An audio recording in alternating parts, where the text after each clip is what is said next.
आज 1 अप्रैल है और आज से 3 बड़े बदलाव होने जा रहे हैं। ये 3 बड़े बदलाव सीधे हमारी जिंदगी से ताल्लुक रखते हैं, इसलिए इसके बारे में जानना आपके लिए जरूरी है। आज से ईपीएफओ यानी कि कर्मचारी भविष्य निधि संगठन के नियम में बड़ा बदलाव हुआ है। इसके नए नियम के तहत ईपीएफ अकाउंट होल्डर जैसे कि अपनी जॉब चेंज करेगा, उसके साथ ही उसका पुराना पीएफ बैलेंस नए खाते में ट्रांसफर हो जाएगा। मतलब नौकरी बदलने के बाद अपना पुराना पीएफ बैलेंस नए खाते में ट्रांसफर करने की जरूरत नहीं होगी।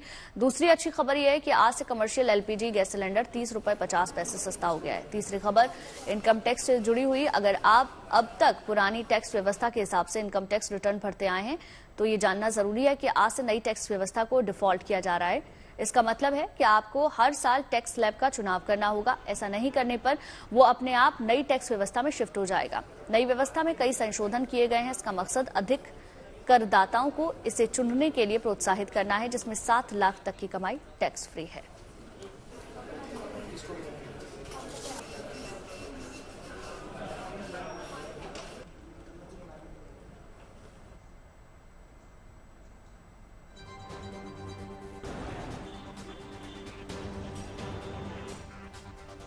तो कुल मिलाकर देखिए अप्रैल 2024 है, यानी वित्त वर्ष 2023-24 खत्म हो चुका है और आज से नए फाइनेंशियल ईयर की शुरुआत हो चुकी है।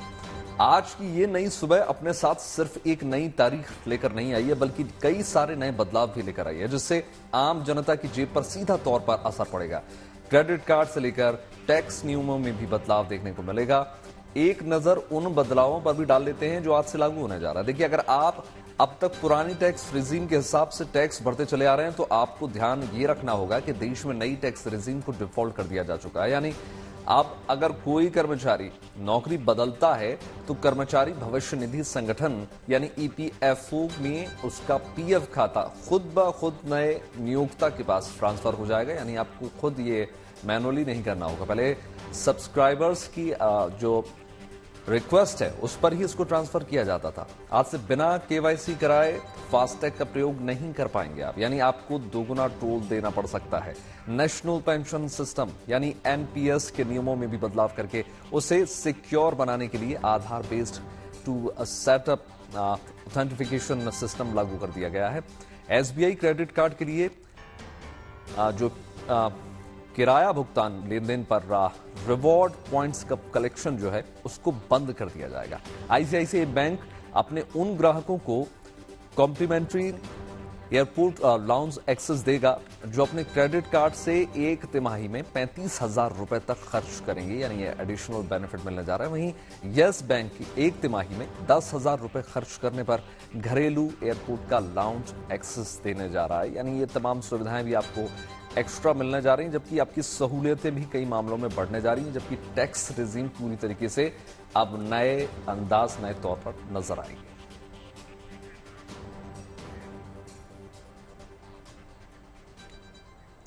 हर महीने की पहली तारीख को ऑयल मार्केटिंग कंपनियां एलपीजी की कीमतों में संशोधन करती हैं। इस महीने के पहले दिन भी कंपनियों ने सिलेंडर की कीमतों में बदलाव किया है। हालांकि ये चेंज घरेलू एलपीजी सिलेंडर पर नहीं बल्कि 19 किलोग्राम वाले कमर्शियल गैस सिलेंडर की कीमतों में किया गया है। 1 अप्रैल 2024 से दिल्ली में कमर्शियल गैस सिलेंडर की कीमत 30 रुपए 50 पैसे कम होकर 1764 रुपए 50 पैसे हो गई है। कोलकाता में कमर्शियल सिलेंडर के दाम 32 रुपए कम हुए हैं और यहां पर अब ये 1889 रुपए का मिलेगा। मुंबई की अगर बात करें तो यहां पर एक सिलेंडर की कीमत 31 रुपए 50 पैसे की कटौती के साथ घटकर 1770 रुपए 50 पैसे, चेन्नई में 30 रुपए 50 पैसे की कमी दर्ज की गई है, जिसके बाद इसकी कीमत 1930 रुपए हो गई है।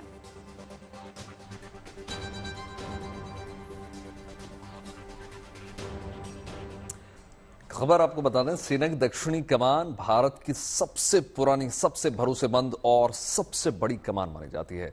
आज ये अपना 130वां स्थापना दिवस मना रही है। इस साल का स्थापना दिवस कई मायनों में बहुत खास हो जाता है क्योंकि दक्षिणी कमान इस साल को स्वदेशी और आत्मनिर्भरता के मिशन के तौर पर मना रही है। देखिए,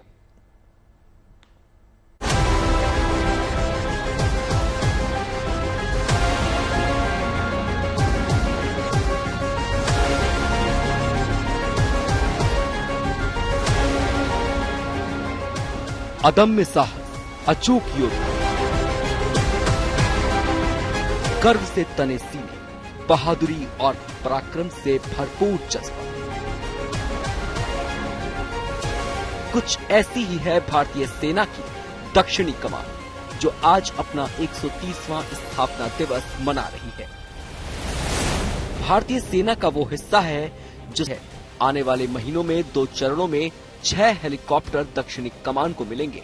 सभी क्षेत्रों में ड्रोन और काउंटर ड्रोन प्रणालियों को शामिल करने की तैयारी है।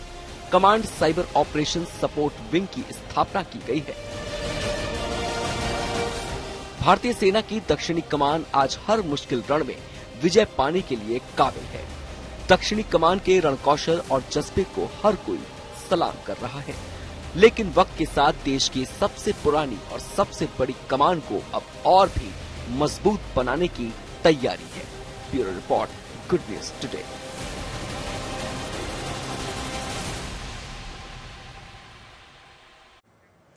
बीते दिनों से इंडियन नेवी ने समुद्री लुटेरों के खिलाफ बड़ा अभियान चलाया है। नौसेना ने इन लुटेरों के हमलों पर नकेल कस दी। लगातार समुद्री लुटेरों पर कड़ा प्रहार किया जा रहा है।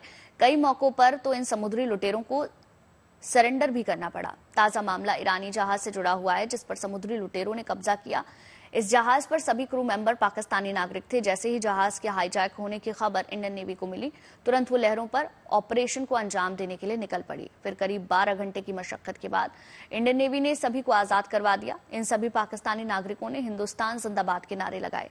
इंडियन नेवी के इस जांबाजी से भरे कारनामे की अमेरिका और बुल्गारिया ने भी तारीफ की है। इंडियन नेवी का शुक्रिया। इंडिया जिंदाबाद। इंडिया जिंदाबाद के नारे लगाने वाले ये सभी मछुआरे पाकिस्तानी हैं। मछली पकड़ने वाले ईरानी जहाज अल कंबर 786 पर सवार होकर ये 23 पाकिस्तानी ईरान से समंदर में निकले थे। शुक्रवार को 9 हथियारबंद समुद्री डाकुओं ने जहाज को अपने कब्जे में कर लिया। भारतीय नौसेना ने एक बार फिर अदम्य साहस का परिचय देते हुए पराक्रम का एक और अध्याय दुनिया के सामने पेश किया है।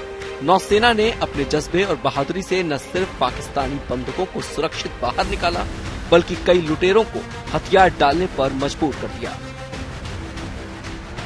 भारतीय नौसेना को इस अपहरण की खबर मिलते ही INS सुमेधा और INS त्रिशूल को रेस्क्यू ऑपरेशन के लिए भेजा गया। हेलीकॉप्टर और स्पीड बोट से ऑपरेशन की निगरानी की गई। करीब 12 घंटे की मशक्कत के बाद नौसेना के जाबाजों ने सोमालियाई डाकुओं को सरेंडर करने पर मजबूर कर दिया। इस ऑपरेशन के साथ ही एक बार फिर हिंदुस्तान की नौसेना ने गहरे नीले समंदर की मचलती लहरों पर अपने पराक्रम की पताका बुलंद की। हिंद महासागर को एंटी पायरेसी ऑपरेशन के जरिए सुरक्षित बनाने के लिए भारत एक्टिव मोड पर है। इसीलिए खतरे का सायरन सुनते ही तुरंत नौसैनिक कार्रवाई करते हैं और ऐसे में समुद्री लुटेरों के पास भागने के अलावा कोई विकल्प नहीं होता, क्योंकि भारतीय नौसेना का खौफ ही इतना ज्यादा है। पिछले दिनों में ऐसे कई ऑपरेशंस को भारतीय नौसेना ने अंजाम दिया है।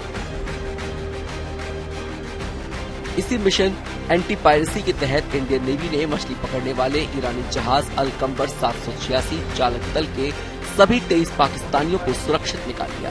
इस रेस्क्यू ऑपरेशन से नौसेना ने एक मिसाल कायम की। भारतीय नौसेना की कोशिशों से आजाद हुए पाकिस्तानी मछुआरों ने राहत की सांस ली और इंडिया जिंदाबाद के नारे लगाए। इंडियन नेवी का शुक्रिया। इंडिया जिंदाबाद। Bureau report, good news today. तो देखिए, मौसम चाहे जितना भी मुश्किल हो, माहौल चाहे जो भी हो, दिन रात भारतीय नौसेना अपने मोर्चे पर तैनात रहती है। गुजरात की खाड़ी से पश्चिम बंगाल और अरब की खाड़ी में कोस्ट गार्ड हर पल जो है सतर्क रहते हैं, क्योंकि यहां मालवाहक जहाजों की सुरक्षा में लगातार ये तैनात रहते हैं और समुद्र की लहरों में फंसी किसी भी शख्स या किसी भी बोट का रेस्क्यू करने के लिए तत्पर रहते हैं। हिंद महासागर में समुद्री डाकुओं के खिलाफ भारतीय नौसेना मुहिम चला रही है। हाल ही में 30 से ज्यादा सोमाली डाकू सरेंडर कर चुके हैं। भारतीय नौसेना की इसी काबिलियत का लोहा दुनिया भी मान रही है। वहीं हाल ही में अमेरिका ने भारतीय नौसेना की ताकत की सराहना की। अमेरिकी रक्षा मंत्री ने कहा, भारत की नौसेना ने हिंद महासागर में समुद्री सुरक्षा को सुनिश्चित करने में अहम भूमिका निभाई है। बिल्कुल गुंजन, देखिए वहीं बुल्गारिया के उप प्रधानमंत्री और विदेश मंत्री ने भारतीय नेवी का आभार भी व्यक्त किया है। दरअसल भारतीय सेना ने ईरानी जहाज को समुद्री डाकुओं से बचाया।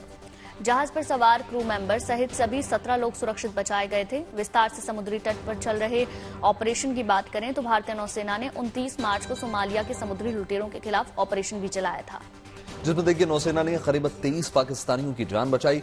नौसेना की टीम ने 12 घंटे तक ऑपरेशन चलाकर लुटेरों को सरेंडर करने के लिए मजबूर कर दिया, जिसमें करीब 9 लुटेरों ने भारतीय नौसेना के आगे घुटने टेक दिए।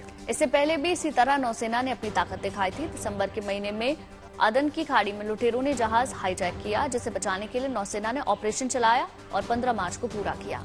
ये ऑपरेशन देखिए भारत के समुद्री तट से 2800 किलोमीटर दूर चलाया गया। रेस्क्यू ऑपरेशन 40 घंटे तक लगातार जारी रहा, जिसमें कार्रवाई के बाद 35 समुद्री लुटेरों ने सरेंडर कर दिया और नौसेना ने करीब 17 क्रू मेंबर्स को सुरक्षित वहां से निकाल लिया। 29 जनवरी को भारतीय नौसेना के युद्धपोत INS सुमित्रा ने एक ईरानी जहाज को समुद्री डाकुओं से बचाया है।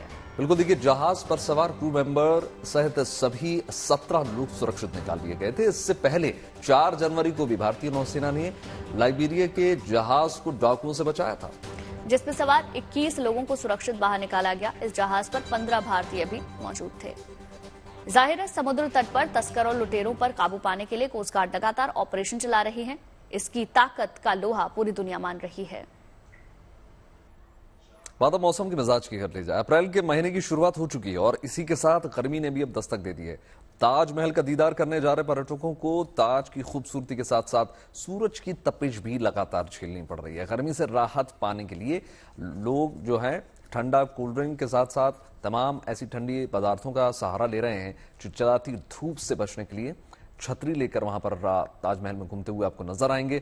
जाहिर सी बात है कि अभी तो शुरुआत है, आने वाले समय में और ज्यादा गर्मी देखने को मिलेगी। ऐसे में जो पर्यटक स्थल हैं, ऐसे में खासकर अगर हम ताजमहल की बात करें, जो पूरा संगमरमर से जिसको तराशा गया है, उसमें गर्मी और ज्यादा देखने को मिलती है। ऐसे में जो तमाम टूरिस्ट हैं वो सहारा लेते हुए नजर आते हैं।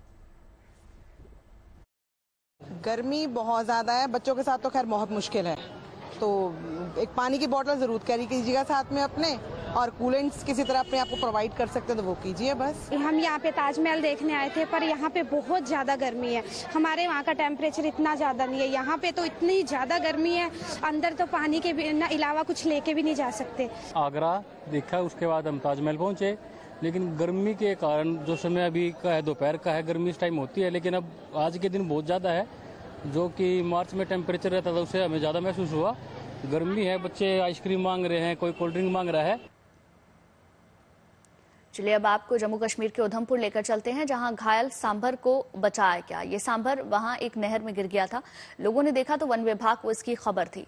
फिर वहां पहुंची रेस्क्यू टीम ने नहर में डूबे सांभर को लोगों की मदद से बाहर निकाला। बाद में उसे इलाज के लिए रेस्क्यू सेंटर भिजवा दिया गया।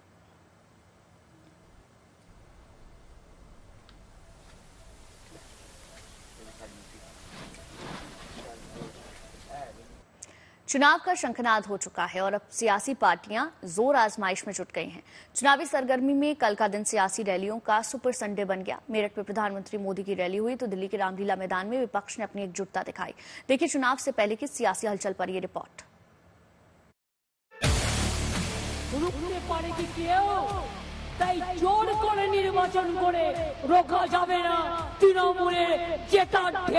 आपका ये जो दमखम है ना, उसमें ही मुझे विजय नजर आ रहा है। चुनाव का बिगुल बजा और 2024 में सत्ता का सिंहासन हासिल करने के लिए जोर आजमाइश शुरू हो गई। प्रधानमंत्री मोदी ने यूपी के मेरठ से चुनाव प्रचार का शुभारंभ किया। इस बार बीजेपी ने मेरठ से रामायण सीरियल में श्री राम का किरदार निभाने वाले अरुण गोविल को मैदान में उतारा है। साल 2014 और 2019 के चुनाव में भी प्रधानमंत्री मोदी ने मेरठ से ही चुनावी कैंपेन की शुरुआत की थी। पीएम मोदी ने रैली को संबोधित करते हुए कहा कि इस बार का चुनाव देश को दुनिया की तीसरी सबसे बड़ी महाशक्ति बनाने के लिए है। 2014 में और 2019 में मैंने अपने चुनाव अभियान की शुरुआत यही मेरठ से की थी।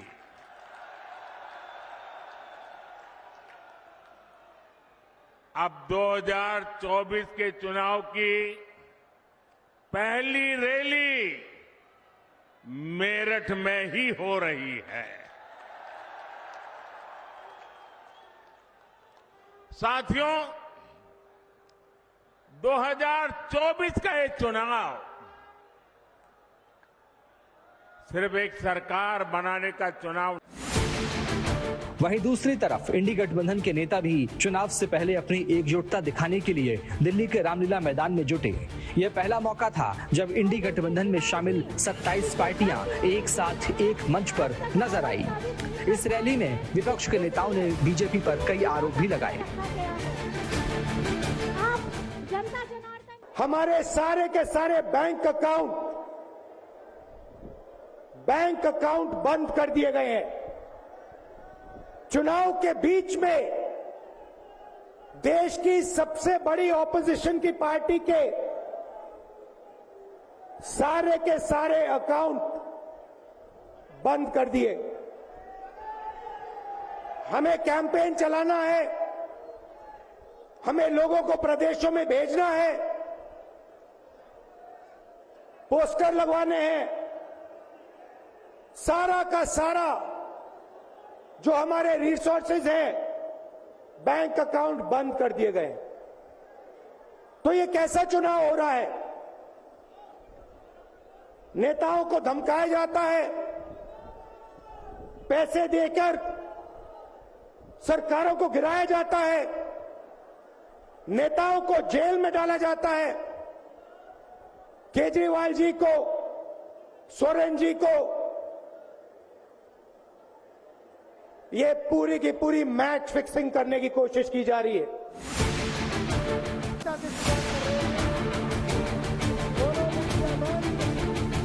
चुनाव करीब है, लिहाजा सियासी पार्टियों ने इस रविवार को रैलियों का रविवार बना दिया। एक तरफ बीजेपी अब की बार 400 पार के नारे लगा रही है, तो दूसरी तरफ विपक्ष इंडी गठबंधन की जीत के दावे कर रहा है। 4 जून को यह साफ हो जाएगा कि जनता ने किस पर अपना भरोसा जताया है। लेकिन एक बात तो तय है कि इस बार का चुनाव बेहद दिलचस्प होने वाला है। Bureau report, good news today.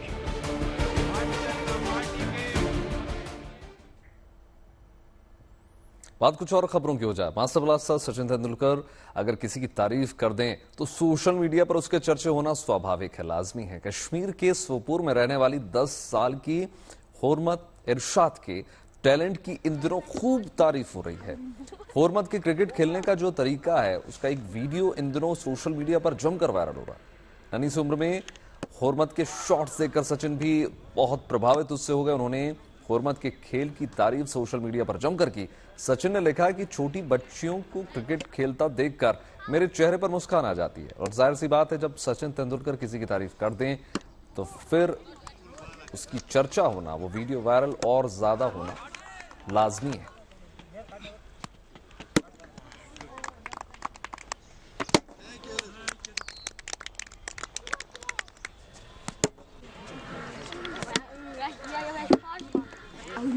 देखिए, बिल्कुल परफेक्ट क्रिकेटिंग शॉट्स और परफेक्ट स्किल्स के साथ फ्रंट फुट पर खेलती है बच्ची, आपको नजर आएगी। और इसके शॉट्स वाकई इतने परफेक्ट हैं कि इसकी तारीफ करने से मास्टर ब्लास्टर सचिन तेंदुलकर भी खुद को रोक नहीं पाए। उन्होंने जमकर इसकी तारीफ की। मुझे इशफाक साहब ने वीडियो वायरल किया था फेसबुक पे, फिर वो सचिन तेंदुलकर ने वो वीडियो देखा है, पूरे हिंदुस्तान ने वो देखा है वीडियो। मैं अपने कश्मीर का भी नाम रोशन और पूरे हिंदुस्तान का भी। कल हमारी बच्ची का वीडियो वायरल हुआ है, हम बहुत खुश हुए थे। हमारे रिश्तेदार, हमारे गांव वाले, जिसने देखा उसने मुझे मुबारक किया है। कि मुबारक की बात यह है कि आपकी बच्ची ऐसे खेल रहे हैं, तो हमें भी बहुत, जब सचिन तेंदुलकर ने देखा तो हमें बहुत खुशी हुई है। हमें ऐसा लगा है कि हम आज ही खेल रहे हैं हिंदुस्तान में, ऐसी खुशी हुई है हमें। हमने कल से हमने देखा ये जो हमारी गांव की जो बच्ची है, छोटी बच्ची, इसका जो वीडियो वायरल हुआ, हम बहुत खुश है। हम इससे पहले भी यहाँ खेलते थे, तो जब हम इसको देखते थे इसमें बहुत टैलेंट था। ये हमारे साथ खेलती थी, हम कभी खेलते थे तो बाहर जाती थी, कभी बाहर, तो ये लाती थी। फिर हमने इसमें देखा कि इसमें कुछ टैलेंट है। फिर जब मतलब 1-2 दिन पहले हमने इसका वीडियो वायरल किया तो बहुत सारों ने इसका रेस्पेक्ट किया, बहुत सारों ने कमेंट किए। हालांकि जो कि सचिन तेंदुलकर क्रिकेट की दुनिया में एक बहुत बड़ा नाम है, उसने इसको ट्वीट किया तो हमारे गांव के लिए बहुत अच्छा है। मतलब इसके लिए बहुत अच्छा है कि ऐसी हस्ती मतलब इस बच्ची छोटी सी बच्ची को ट्वीट किया तो बहुत अच्छा लगा हमें। देखिए शानदार तस्वीरें आपको दिखा रहे हैं कि कैसे इस छोटी सी बच्ची 10 साल की बच्ची के मुरीद हुए खुद मास्टर ब्लास्टर सचिन तेंदुलकर, जो अपने आप में ऐसा कह सकते हैं कि क्रिकेट जगत की अगर जब भी बात होती है तो सबसे बड़ा अगर कोई प्लेयर है तो वो सचिन तेंदुलकर है। सारे रिकॉर्ड्स उनके नाम दर्ज हैं और वो अगर किसी की तारीफ कर दें तो जाहिर सी बात है बहुत बड़ी बात हो गई। उन्होंने कुछ देखा होगा और जाहिर सी बात है जो टाइमिंग है, जो क्रिकेटिंग शॉट्स हैं उनको लगाने का जो तरीका है उसमें उसकी तारीफ होना स्वाभाविक है। ऐसे में जब स्क्रॉल करते वक्त उन तक ये वीडियोस पहुंचे तो उन्होंने लगातार तारीफों के पुल बांधे।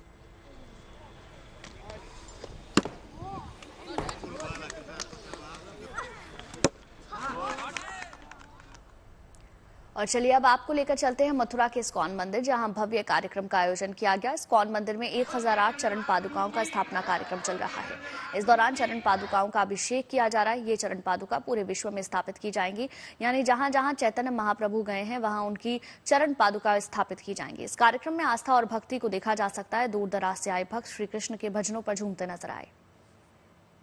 तो देखिए तस्वीरें मथुरा से निकलकर सामने आई हैं, जहां किस तरीके से उत्सव मनाया गया है। देश विदेश से भक्त कार्यक्रम में पहुंचे हैं। 1008 चरण पादुकाओं का जलाभिषेक किया गया है। चैतन्य महाप्रभु की पूजा पद्धति काफी अलग होती है और वो वहां नजर भी आई है।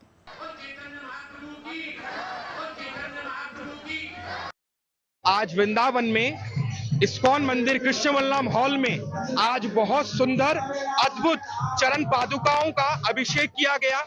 इस्कॉन के मायापुर के जीवीसी हिज होलीनेस त्रिदंडी स्वामी जय पताका महाराज के सानिध्य में और उनकी इच्छा के विरुद्ध इच्छा के अनुसार जहां जहां चैतन्य महाप्रभु ने लीलाएं करी हैं पूरे विश्व में 1008 स्थानों पर महाराज ने पर्ण लिया है कि चैतन्य महाप्रभु का चरण स्थापित करें। उसका उद्देश्य यह है गौड़िया वैष्णव संप्रदाय का प्रचार प्रसार और भक्तों को पता रहे कि चैतन्य महाप्रभु किस किस स्थान पर गए थे। और वृंदावन में आज सत्य देवालय मंदिरों के गोस्वामीगण आचार्यगण आए, आके अभिषेक किया, आशीष वचन दिया। उसके साथ 2,500 से 5,000 लोग इस कार्यक्रम में सम्मिलित हुए और चैतन्य महाप्रभु की कृपा और अनुगत में शामिल होकर बहुत आनंद ले रहे हैं, संकीर्तन कर रहे हैं। निताई गौर हरि बोल। तो देखिए तस्वीरें हम आपको दिखा रहे हैं किस तरीके से चैतन्य महाप्रभु की पूजा वहां पर की गई है। 1008 चरण पादुकाओं का अभिषेक किया गया है और इस दौरान बड़ी संख्या में जो श्रद्धालु हैं वहां पर मौजूद रहे हैं। भजन कीर्तन संकीर्तन के बीच ये तस्वीरें जो निकलकर सामने आई हैं ये अद्भुत है। जहां पड़े चरण वहां पादुका बनी, ऐसी मान्यता चैतन्य महाप्रभु को लेकर मानी जाती है।